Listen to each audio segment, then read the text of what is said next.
O grito ecoou pela sala de reuniões como um fado rasgado, daqueles que cortam a alma em noites chuvosas de Alfama. Você acha que pode me trair assim, Ana? Depois de tudo? Beatriz, a CEO implacável da Corporação Atlântica, uma torre de vidro que se erguia orgulhosa sobre o Tejo como um farol de ambição, sentiu o mundo desabar. Seus punhos cerrados sobre a mesa de mogno polido, os olhos castanhos flamejando com uma fúria que ela jurara nunca mais deixar escapar. Mas ali estava ela, aos 38 anos, a mulher que comandava impérios de exportação de vinhos e azeites, reduzida a uma criança ferida por um mal-entendido que queimava como o sol de verão em Évora. Tudo começou naquela manhã de outono, quando o ar de Lisboa ainda carregava o perfume das castanhas assadas nas ruas empedradas do Chiado. Beatriz acordara cedo, como sempre, no seu apartamento minimalista no bairro Alto, com vista para os telhados vermelhos que pareciam sussurrar segredos antigos. Ela era a personificação do sucesso português, herdeira de uma família de negociantes de Porto, educada em Oxford, mas com o coração ainda preso às raízes do Douro, onde as vinhas se entrelaçavam como amantes proibidos. Vestiu o tailleur cinza perolado, que acentuava sua silhueta esguia e confiante, e desceu as escadas íngremes, ignorando o peso invisível que carregava no peito há meses, um segredo que latejava como o ritmo das guitarras no fado. Ana. O nome sozinho bastava para fazer Beatriz pausar, o café quente na mão tremendo ligeiramente. Ana era a nova designer gráfica da empresa, contratada para revitalizar a imagem da Corporação Atlântica com toques de azulejo moderno e motivos inspirados nas festas de São João. Aos 32 anos, Ana chegara de Coimbra com um portfólio que misturava o folclore alentejano com o minimalismo escandinavo, seus cabelos cacheados pretos caindo como cachoeiras sobre ombros tatuados com flores de papoilas, símbolo da revolução dos cravos que Beatriz tanto admirava em silêncio. Elas se conheceram na primeira reunião, quando Ana apresentou um logotipo que evocava as ondas do Atlântico batendo nas falésias da costa vicentina. Beatriz, sentada à cabeceira, sentira um arrepio que não era do ar-condicionado. É perfeito, dissera ela, a voz firme, mas os olhos demorando-se um segundo a mais no sorriso de Ana, que iluminava a sala como o sol de Midé em Sintra. Desde então, o crush se instalara como uma era tenaz nas paredes do convento dos Capuchos, invisível, mas sufocante. Beatriz o escondia com maestria, elogios profissionais, reuniões longas sobre prazos, cafés casuais no elevador onde falavam de livros de José Saramago ou das saudades de Ana pelo cheiro de queijo de Nisa na feira de domingo. Você é brilhante, Ana. Como o Tejo ao amanhecer, dissera uma vez, e Ana rira, achando que era só cortesia de chefe. Mas para Beatriz, cada palavra era uma confissão velada, um risco calculado em um mundo onde ser mulher poderosa já era batalha suficiente e amar outra mulher. Ah, isso era um fado que ela ainda não ousava cantar. Aquele dia, porém, o destino tramava em português antigo, com reviravoltas dignas de Camões. Beatriz entrara na sala de Ana para discutir o novo catálogo de vinhos do Douro, carregando uma garrafa de Port Tawny como pretexto. Encontrou-a rindo ao telefone, a voz baixa e íntima. Sim, amor, eu te vejo logo. Não se preocupe, ela nem desconfia. O amor caiu como uma pedra no estômago de Beatriz. Ela congelou na porta, o coração martelando como os sinos da Sé de Lisboa ao meio-dia. Ana desligou, virando-se com um sorriso que murchou ao ver a expressão de Beatriz. Beatriz? O que houve? Quem era? Perguntou Beatriz, a voz um sussurro afiado como navalha. Ana piscou, confusa. Meu irmão, em Coimbra. Ele está ansioso pela visita. Mas Beatriz já não ouvia. O ciúme, esse demonío português que se disfarça de orgulho, explodira. Ela largou a garrafa na mesa, o vidro tilintando como badaladas fúnebres. Não minta para mim, Ana. Eu vi como você fala com ele. Como se fosse mais que família. As palavras saíram venenosas, carregadas de um segredo que Beatriz não pretendia revelar tão cedo. Ana se levantou, os olhos escuros arregalados como os de uma gazela na planície alentejana. Do que você está falando? Beatriz, você está bem? Parece que viu um fantasma do passado. Mas Beatriz, ferida no orgulho que construíra como muralhas de Óbidos, avançou. Eu sei tudo. As mensagens, os olhares. Você acha que pode brincar com os sentimentos de alguém assim? Aqui, nesta empresa que eu ergui do nada, depois de perder minha mãe para o câncer e jurar que nunca mais deixaria ninguém me quebrar? Lágrimas traidoras brotaram e Beatriz as enxugou furiosamente, odiando a vulnerabilidade que Ana despertava nela. O confronto escalou como uma tempestade no cabo da roca. Ana, magoada pela acusação infundada, rebateu: Você é chefe, Beatriz, não minha terapeuta. Se tem algo te incomodando, diga logo, em vez de inventar traições onde não há.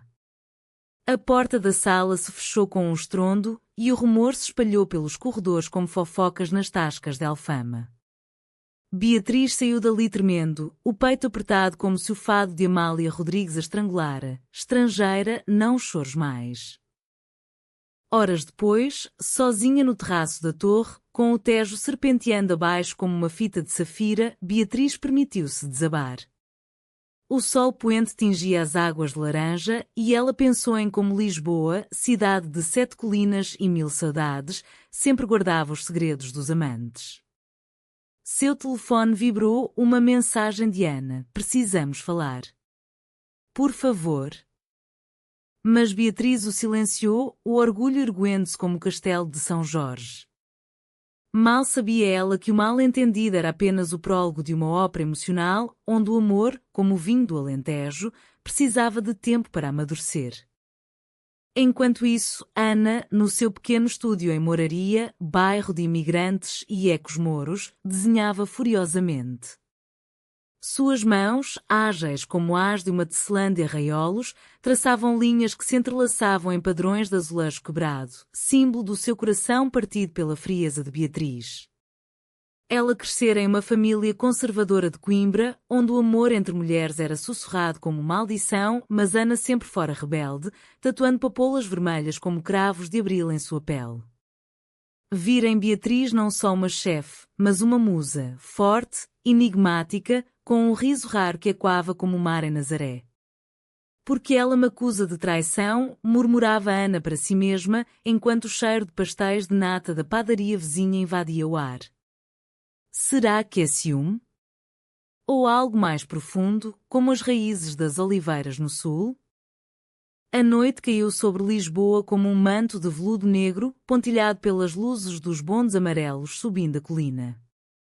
Beatriz, incapaz de dormir, saiu para caminhar pelas ruas labirínticas do bairro Alto. O som de guitarras distantes a atraía para uma casa de fada em Alfama, onde uma voz rouca cantava de amores perdidos. Ela se sentou nas sombras, um copo de ginginha na mão, o licor de cereja queimando sua garganta como o fogo que consumia seu segredo. Ali, entre desconhecidos, Beatriz permitiu-se imaginar, e se confessasse? E se Ana retribuísse? Mas o medo, esse companheiro fiel das mulheres portuguesas que desafiam o destino, a paralisava. De repente, uma sombra se materializou à sua frente. Ana, com um chale de lã bordado à mão sobre os ombros, os olhos brilhando à luz das velas. Eu te procurei por toda parte. Beatriz, o que está acontecendo? Essa acusação dói mais do que você imagina. Beatriz ergueu o olhar, o coração galopando como um cavalo selvagem nas praias da Costa de Prata. Eu ouvi você no telefone. Amor. E pensei que fosse outra pessoa. Ana sentou-se ao seu lado, o perfume de lavanda do Alentejo misturando-se ao ar enfumaçado. Meu irmão, Beatriz. Sempre meu irmão. Mas e você? Por que isso te afeta tanto? O silêncio se estendeu como o Tejo em maré baixa, revelando areias ocultas. Beatriz respirou fundo, o fado ao fundo agora um lamento suave. Porque eu me importo com você, Ana. Mais do que como chefe. Mais do que como amiga. As palavras pairaram, pesadas como uvas maduras no vinhedo. Ana inclinou a cabeça, um sorriso tímido despontando. Então me diga o que sente de verdade. Lisboa guarda segredos, mas o coração não. Naquela noite, sob o luar que banhava as 7 colinas, Beatriz começou a tecer sua confissão, fio por fio, como uma tapeçaria de lã de mira. Mas o destino, caprichoso como o vento do Atlântico, reservava mais tormentas. Um telefonema de sua assistente interrompeu. Senhora Beatriz, há um problema no contrato com os investidores espanhóis. Eles viram o rumor da briga e estão hesitando. O mundo corporativo, impiedoso como as falésias de Sagres, batia à porta. Beatriz se levantou, um momento frágil se desfazendo. Amanhã, Ana. Amanhã eu explico tudo. Mas amanhã, em Portugal, é sempre um conceito ilusivo, como o horizonte onde o mar encontra o céu. O amanhecer raiou sobre Lisboa com uma luz rosada, filtrada pelas neblinas do Tejo, como se a cidade acordasse de um sonho febril. Beatriz, de volta ao seu apartamento, passara a noite em claro, o eco das palavras de Ana reverberando como as badaladas do mosteiro dos Jerônimos. Ela se vestiu com pressa, uma blusa de seda branca que evocava as velas dos caravelas de Vasco da Gama e saia lápis preta, armadura para a batalha que se avizinhava. No espelho, via não a CEO invencível, mas uma mulher de olhos fundos, marcada pelas saudades que Portugal tanto cultiva, como as eras nos muros de Sintra. Na Corporação Atlântica, o burburinho era palpável, como o zumbido das abelhas nas flores de laranjeira em março. Os funcionários cochichavam nos cantos, especulando sobre a explosão da chefe com a nova designer. Beatriz ignorou-os, marchando para sua sala com a determinação de uma rainha de avis. Mas o contrato com os espanhóis pairava como uma nuvem de tormenta. Eles exigiam uma reunião imediata, via Zoom, questionando a estabilidade da liderança após conflitos internos. Conflitos internos, pensou Beatriz com amargura. Se soubessem que o verdadeiro conflito era o de um coração dividido entre o dever e o desejo. Enquanto isso, Ana chegara cedo, carregando um caderno de esboços onde rabiscara durante a madrugada, silhuetas de 2 mulheres entrelaçadas contra o fundo de um azulejo de pássaros em voo, simbolizando liberdades conquistadas. Ela se sentara à mesa de Beatriz, ignorando o protocolo, determinada a esperar. O perfume de jasmim de solução misturava-se ao aroma de café forte, típico das manhãs portuguesas. Quando Beatriz entrou, o ar crepitou como faíscas de uma fogueira de São João. Ana, você veio. A voz de Beatriz saiu rouca, vulnerável como o canto de uma fadista iniciante. Eu disse que precisava falar. E você prometeu explicar. Ana se levantou, aproximando-se devagar, como se temesse espantar um veado nas matas de Monsanto. Beatriz fechou a porta, o clique ecoando como um ponto final em uma sentença inacabada. Eu errei. Ouvi mal, julguei pior. Mas o que me machucou não foi o telefone, foi o medo de te perder antes mesmo de te. As palavras saíram em cascata, carregadas de emoção contida, como o rio Mondego em cheia. Ana ouviu, os olhos se enchendo de lágrimas que refletiam a luz do sol filtrada pelas persianas. Perder? Beatriz, você nunca me teve. Mas eu sinto algo também.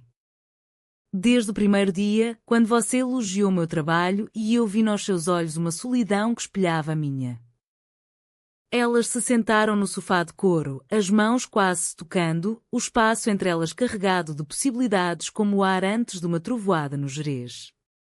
Beatriz contou sua história, a infância em uma casa senhorial no Porto, onde o pai, viúvo, a criara com rigidez de mercador, ensinando-a que emoções eram luxos para os fracos. Eu construí esta empresa para provar que sou forte, Ana. Mas você me faz querer ser humana. Ana, por sua vez, abriu o coração, as noites em Coimbra, escondendo beijos roubados com uma ex-namorada atrás das paredes da universidade, o medo da família católica que via o amor lésbico como pecado maior que a inveja. Em Portugal, amamos em segredo, como os poetas de outrora. Mas eu cansei de esconder.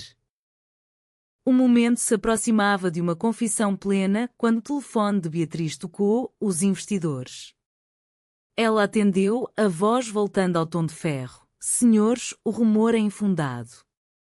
Nossa equipe é unida como as vinhas do Douro. Mas durante a chamada, seus olhos nunca deixaram Ana, que sorria encorajadoramente, um gesto sutil que aquecia mais que o sol de Algarve. A reunião terminou bem, o contrato salvo por um triz, mas Beatriz desligou exausta, o alívio misturado à urgência. Agora, Ana, sem interrupções. Eu te amo. Não como chefe, não como amiga. Como mulher que vê em você o sol que ilumina minhas sombras.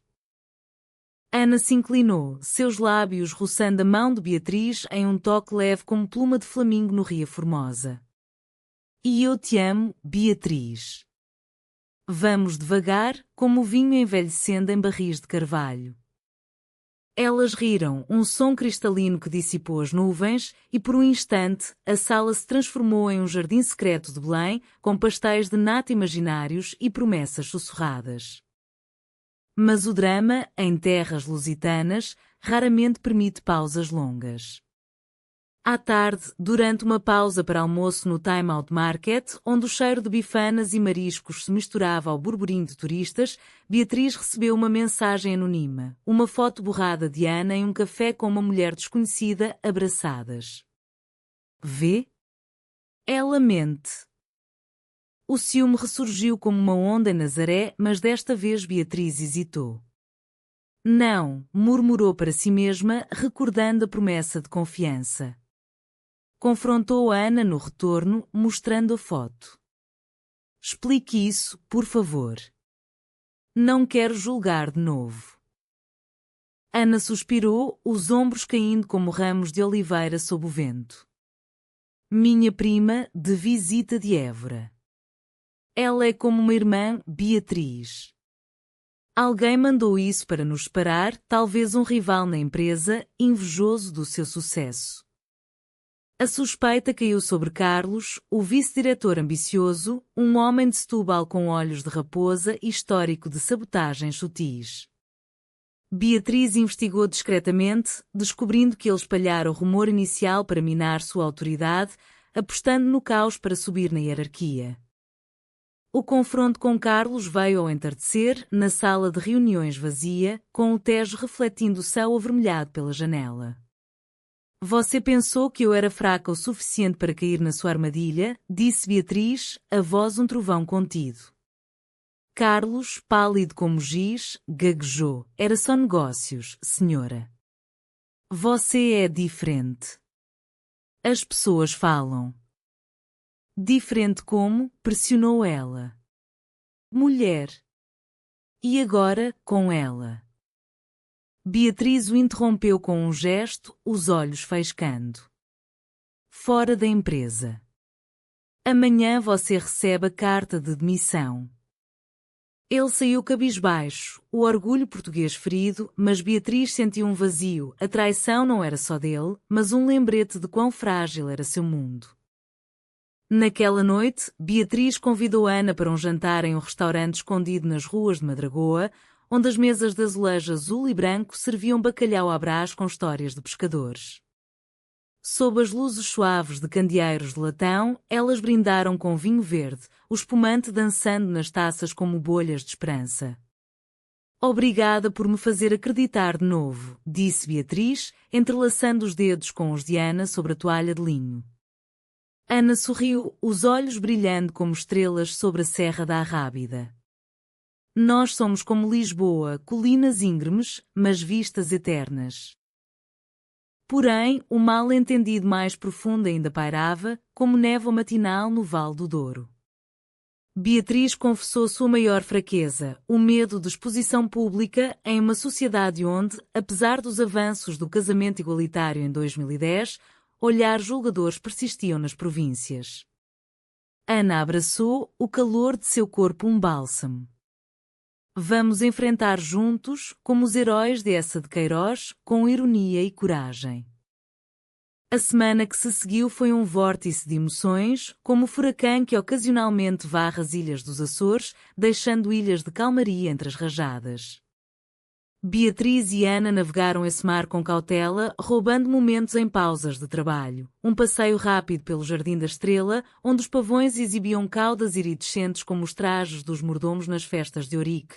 Um café no à brasileira, sentadas à mesa onde Fernando Pessoa outrora sonhava versos melancólicos. Cada toque, cada olhar era uma declaração silenciosa, tecida com a delicadeza das rendas de Vila do Conde. Mas o conflito interno de Beatriz fervia. Na Corporação Atlântica, após a demissão de Carlos, os ventos da mudança sopravam. Reuniões de equipe onde ela promovia Ana a coordenadora de design, elogiando seu talento com palavras que soavam como sonetos de Luís de Camões. Os colegas aplaudiam, mas Beatriz via os sussurros. Elas são próximas demais, será que é mais que profissional? O machismo velado, herança de séculos de império onde mulheres eram rainhas ou sombras, acorroía como sal no vento de Cabo de São Vicente.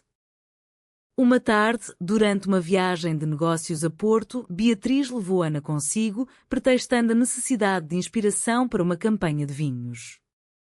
O trem alfa pendular cortava o Douro como uma lâmina prateada, revelando vinhedos em terraços que pareciam escadarias para o céu. Elas sentaram-se lado a lado, as mãos roçando sob o casaco de Beatriz. Aqui é onde eu cresci, murmurou ela, apontando para uma quinta ao longe, com suas paredes brancas e flores de buganvília. Meu pai me ensinou a podar as uvas, dizendo que o amor é como isso, cortar o supérfluo para que o fruto cresça forte. Ana inclinou a cabeça em seu ombro. E você, Beatriz? Já podou seu coração? Em Porto, hospedaram-se no Infante Sagres, hotel de Art Deco onde o cheiro de pastel de nata fresco impregnava o ar. À noite, caminharam pela ribeira, o Douro refletindo as luzes das pontes como joias em um colar de rainha. Um músico de rua tocava viola da fada e Ana puxou Beatriz para dançar um valse improvisado que atraía olhares curiosos. Deixe-os olhar, sussurrou Ana. Somos livres como o vento que sopra de Espanha. Beatriz riu, mas o aperto no peito crescia. Liberdade era um luxo que ela, como CEO, pagava caro. O clímax irrompeu na degustação de vinhos na Quinta do Crasto, onde investidores locais, homens de bigodes grisalhos e sotaques nortenhos, brindavam com copos de rubi português. Beatriz apresentava Ana como sua parceira criativa, mas um comentário bêbado de um deles: "Cuidado, senhora Beatriz, não deixe a moça te distrair dos negócios reais", acendeu o pavio. Ela rebateu com frieza glacial: "Meus negócios são tão reais quanto este vinho, senhor. E minha vida pessoal, mais ainda." O silêncio caiu como uma cortina de ferro, e Ana, corando, apertou sua mão sob a mesa.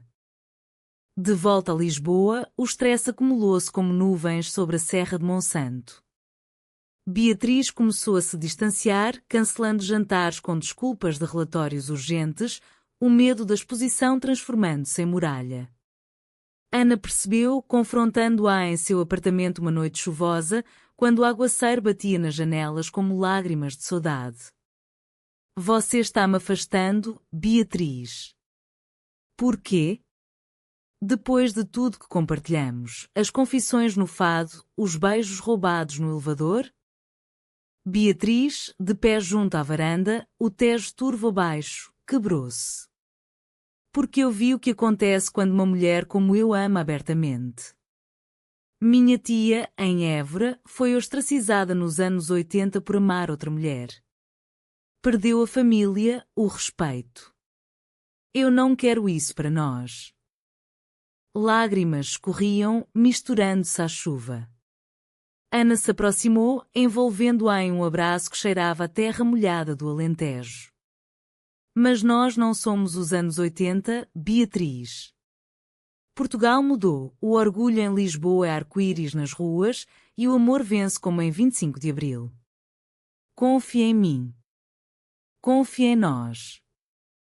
O abraço se prolongou, um bálsamo para almas feridas, e naquela noite elas falaram até o amanhecer, compartilhando histórias de infância. Beatriz contando das festas de São João no Porto, com marteladas de alho porro e fogueiras que purificam. Ana relembrando as romarias em Coimbra, onde dançava ao som de concertinas, sonhando com liberdades além das muralhas medievais.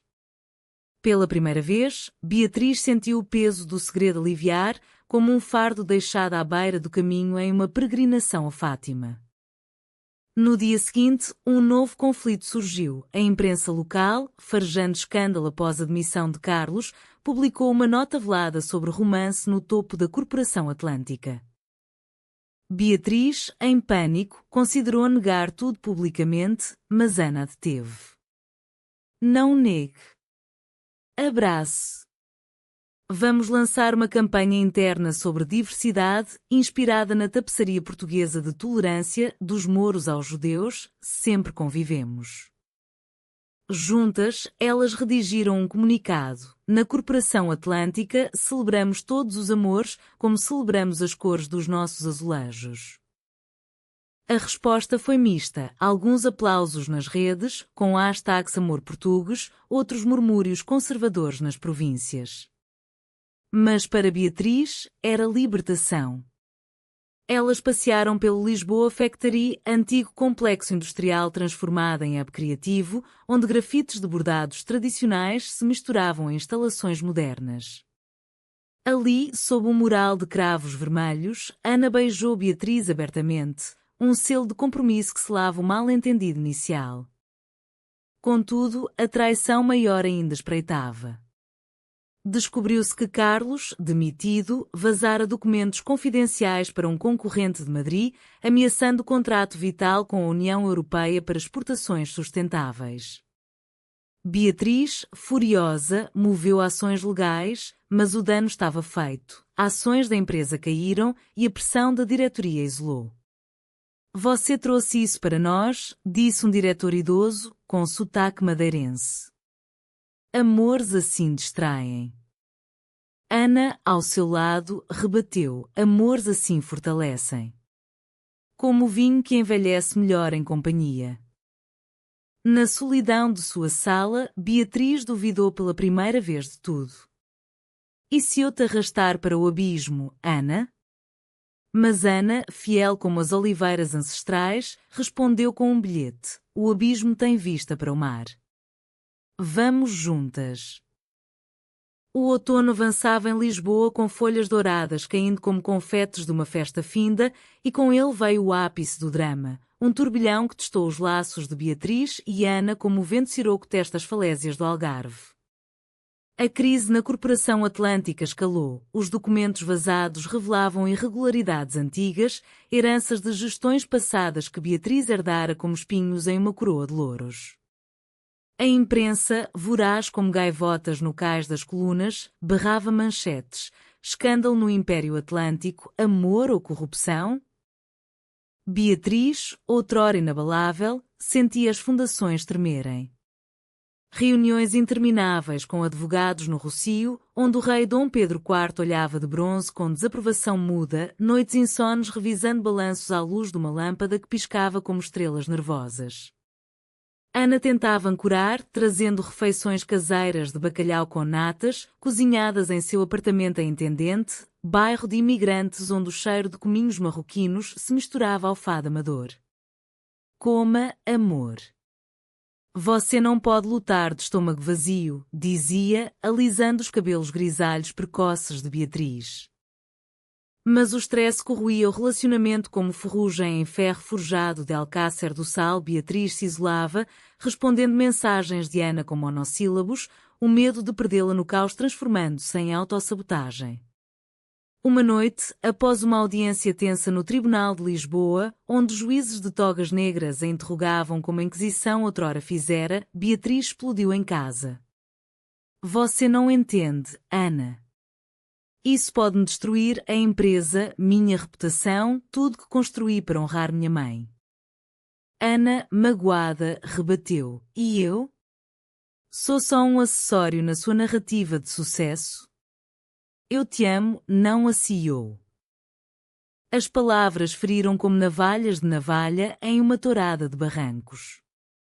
Ana saiu porta afora, a chuva de novembro encharcando seu casaco, as ruas de chiado engolidas pela neblina.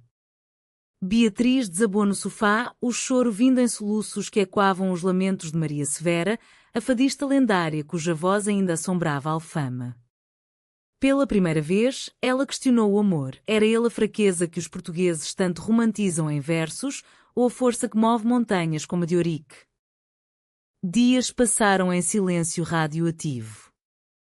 Ana refugiou-se em Coimbra, visitando a família para um festival de folk na universidade, onde danças circulares evocavam uniões ancestrais.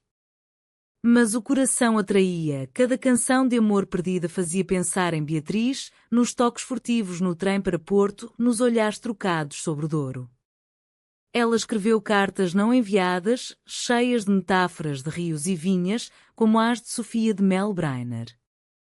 Enquanto isso, Beatriz enfrentava o Conselho de Administração em uma sala abafada no edifício Chiado, com retratos de exploradores olhando de viés. Demita a designer, exigiram. Ela é o epicentro do escândalo. Beatriz recusou, a voz firme como o rochedo de Gibraltar visto de Tavira. Ana é inocente. O culpado é Carlos, e a justiça virá. Mas internamente, duvidava, e se o amor a cegasse? Contratou investigadores privados, descobrindo que Carlos conspirara com um ex-amante de Beatriz, um homem de Faro rejeitado anos antes, motivado por vingança pessoal. O reencontro aconteceu por acaso, ou destino lusitano, em uma exposição de azulejos no Museu Nacional do Azulejo, em Lumiar. Beatriz fora lá para se distrair, tocando as peças frias que contavam histórias de naufrágios e amores reais. Ana, de volta a Lisboa para uma reunião freelance, parou diante de um painel de amantes abraçados em um jardim mourisco. Seus olhos se encontraram através da sala, o tempo parando como em um quadro de Paula Rego. Eu sinto sua falta, disse Beatriz primeiro, aproximando-se com passos hesitantes.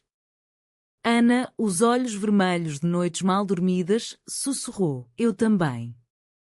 Mas o medo nos separa mais que qualquer traição.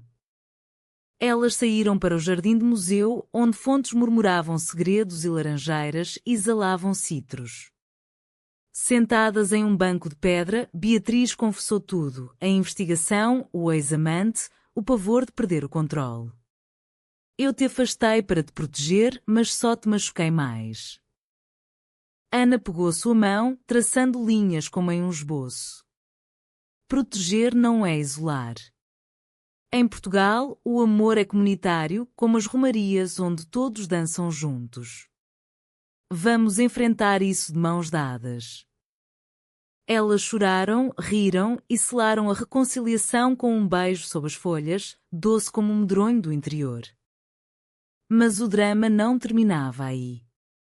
A mídia, farejando fraqueza, publicou uma entrevista anônima de Carlos. Beatriz é instável por causa de seu relacionamento com a funcionária. A empresa precisa de liderança forte, não paixões. O escândalo explodiu nas redes, com debates acalorados sobre direitos LGBTQ+, em Portugal, misturando apoio de ativistas do Porto com críticas conservadoras de Trás-os-Montes. Beatriz, pressionada, considerou renunciar, mas Ana a convenceu a contra-atacar com transparência. Juntas, organizaram uma coletiva de imprensa no terraço da empresa, com o Tejo como testemunha. Beatriz, ao microfone, voz trêmula mas resoluta. Sim, amo Ana. E isso me torna mais forte, não menos.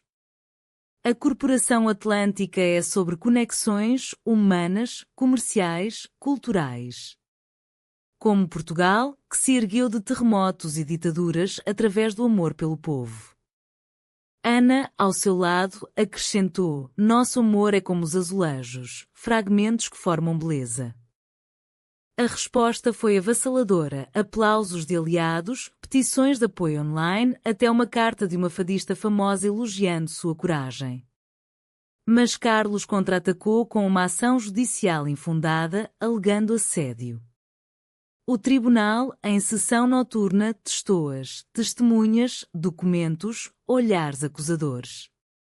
Beatriz, exausta, quase cedeu, mas o testemunho de Ana, nosso amor é consensual, puro, inspirado na humanidade portuguesa de acolher o diferente, virou o jogo. Com a vitória judicial, veio uma calmaria aparente, mas em histórias portuguesas, a calmaria precede a tempestade mais feroz, como a bonança antes do mar alto em Sagres. Beatriz e Ana mergulharam em uma lua de mel urbana, fins de semana em Cascais, onde o Atlântico lambia praias de areia branca e elas caminhavam de mãos dadas, ignorando olhares curiosos de veraneadores, noites em teatros do São Carlos, assistindo óperas onde heroínas desafiavam destinos trágicos. Beatriz, pela primeira vez, permitiu-se vulnerabilidade plena, cozinhando cataplana de marisco em casa, rindo de queimaduras nos dedos, ou lendo poemas de Florbela Espanca em voz alta, sua voz entrelaçando-se à de Ana como videiras. Ana floresceu, incorporando elementos de seu amor em designs, um novo logotipo com duas ondas se unindo no Tejo, simbolizando união. A empresa se recuperou, ações subindo como o vinho espumante de bairrada. Mas o conflito latente surgiu de fontes inesperadas. A família de Beatriz, os tios conservadores de Évora, que souberam pelo jornal e ligaram furiosos. Você desonra o nome da família. Amor de mulheres? Isso é moda estrangeira, não nosso Portugal católico. Beatriz, ao telefone, sentiu o velho peso. Tio, Portugal é de todos, dos cravos aos arco-íris. Eu escolho ser feliz.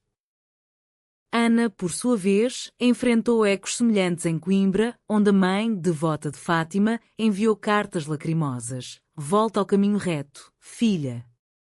Deus não aprova. Mas Ana respondeu com uma visita surpresa, levando Beatriz consigo, um ato de coragem que uniu as frentes. Na casa modesta de adobe, com cheiro de ensopado de grão, elas sentaram-se à mesa. A mãe de Ana, de lenço na cabeça como as camponesas alentejanas, olhou-as longamente antes de dizer: se te faz brilhar como o sol de julho, então seja. Mas rezem, meninas. O amor precisa de proteção divina. O gesto quebrou barreiras e, pela primeira vez, Beatriz sentiu aceitação além dos muros de Lisboa.